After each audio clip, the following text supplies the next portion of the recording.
The storm above New York City shook the sky like the world was about to split apart. Lightning flashed endlessly around the towering Empire State Building as Zeus, king of the gods, stood in fury. His most powerful weapon, the Master Bolt, had been stolen. The gods whispered only one name, Percy Jackson. Far below the heavens, Percy was living a completely normal life, or at least trying to. He was just a troubled teenager struggling through school, constantly getting into fights, and feeling like he never truly belonged anywhere. He lived with his kind mother, Sally, and his rude stepfather, Gabe, who treated Percy like a burden. One afternoon during a school museum trip, Percy's life changed forever. As the class wandered through ancient Greek exhibits, one of his teachers suddenly transformed into a horrifying winged creature with glowing eyes and razor-sharp claws. Percy froze in terror as the monster attacked him in the empty museum hall. Out of nowhere, his teacher, Mr. Brunner, tossed him a strange pen. The moment Percy uncapped it, the pen transformed into a shining sword. Without understanding how, Percy fought back and destroyed the creature. But afterward, something felt wrong. Nobody remembered the attack. His classmates acted like nothing had happened. Even the monster's existence seemed erased from reality. Percy began noticing strange things everywhere. People watching him, shadows moving at night, whispers following him wherever he went. Then his best friend Grover finally revealed the truth. Greek mythology was real. The gods still existed. And Percy Jackson was not fully human. He was the son of Poseidon, god of the sea. Before Percy could even process the truth, danger found him. Grover rushed Percy and his mother out of the city late at night as a violent storm chased them down the highway. Rain hammered the windshield while thunder exploded overhead. Then the creature appeared. A massive Minotaur burst from the darkness, smashing through trees as it hunted them. Percy and his mother ran desperately toward a mysterious place called Camp Half-Blood, the only safe haven for demigods. But the Minotaur caught them before they reached safety. Percy watched helplessly as his mother vanished in a burst of supernatural light while protecting him. Rage exploded inside him. Grabbing the creature's broken horn, Percy fought the beast with everything he had until the monster collapsed dead beneath the storm.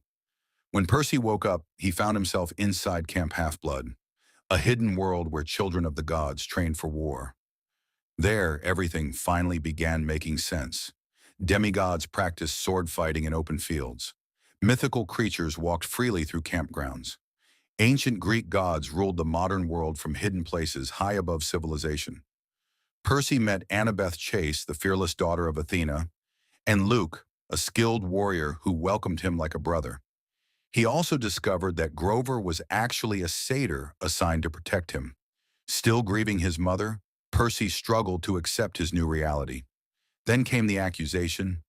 Zeus believed Percy had stolen the Master Bolt. If it was not returned soon, war between the gods would begin. A war powerful enough to destroy the entire world. But Percy knew he was innocent, and when he learned his mother might still be alive somewhere in the underworld, he agreed to go on a dangerous quest across America to find the truth. Together, Percy, Annabeth, and Grover left camp and entered a journey filled with monsters, betrayals, and impossible dangers. Their first major stop seemed peaceful at first. A strange garden filled with beautiful statues frozen in lifelike poses.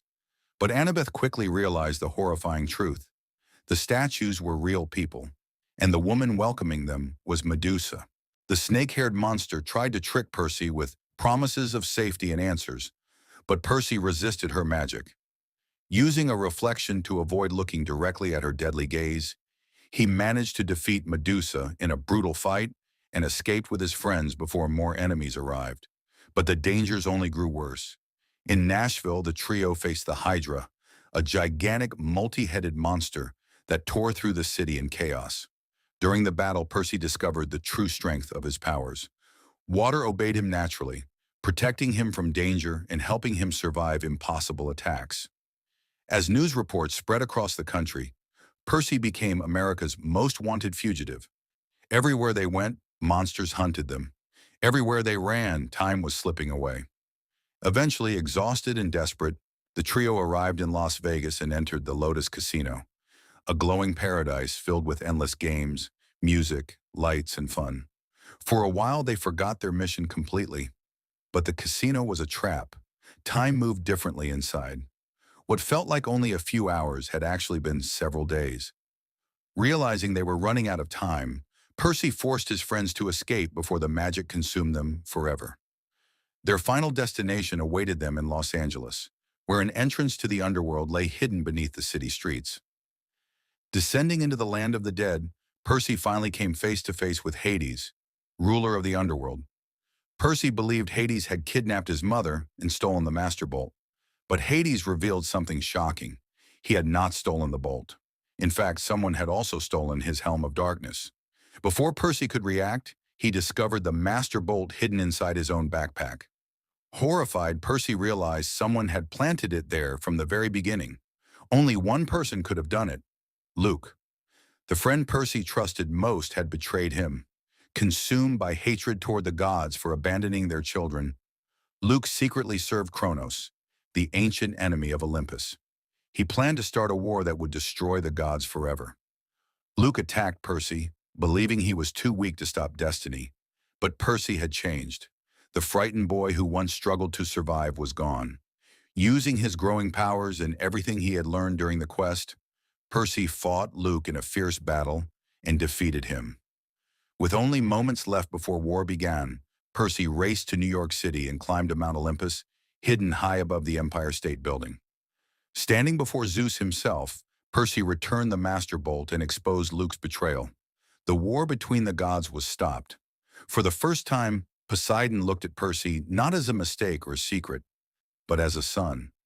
Soon after, Percy's mother safely returned from the underworld, and Percy finally understood who he truly was.